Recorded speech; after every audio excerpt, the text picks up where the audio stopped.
Hello everybody, today is final study guide number 2. We've got a whole bunch of problems in here that you can find in today's Zoom call. So see us in Zoom and we'll practice all of our derivatives with exponentials, sine, power rule with negatives, natural log functions. But what I want to concentrate on are these beefier problems down here. For instance, we're going to have f of x equals sine 2x squared minus pi, and we have to find f prime of radical pi.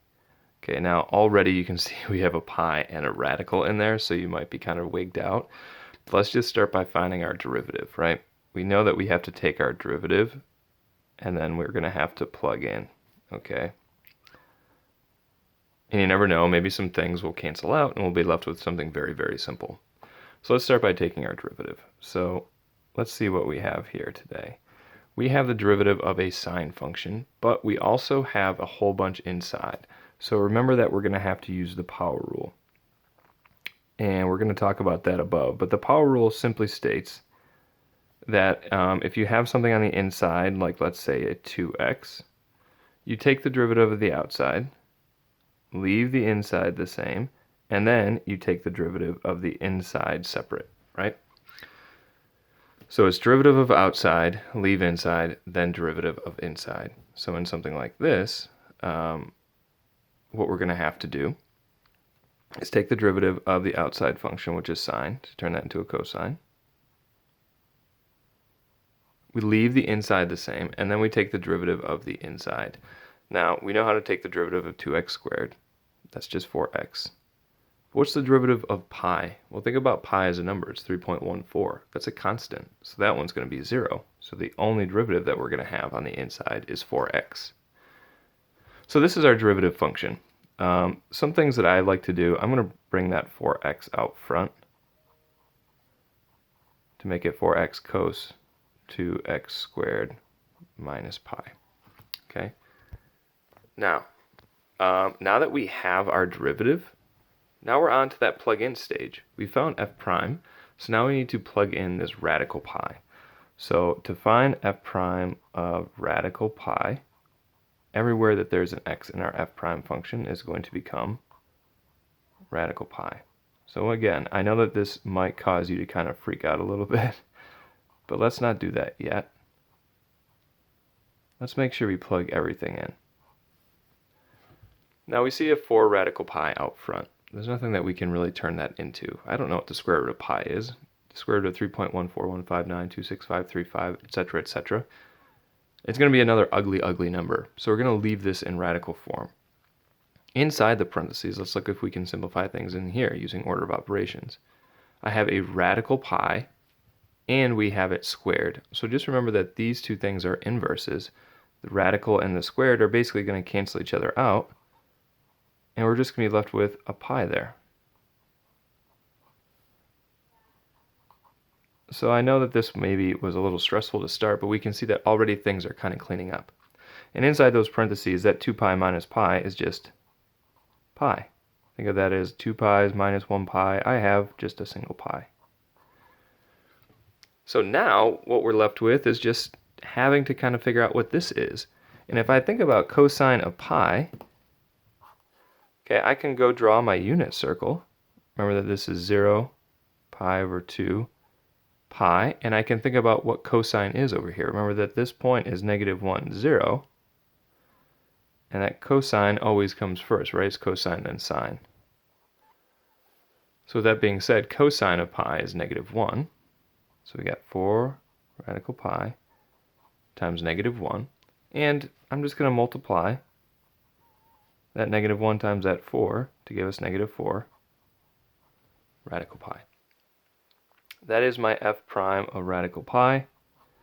You may need to go back through those steps, but essentially we are taking the derivative of a trig function. Sine turns into cosine.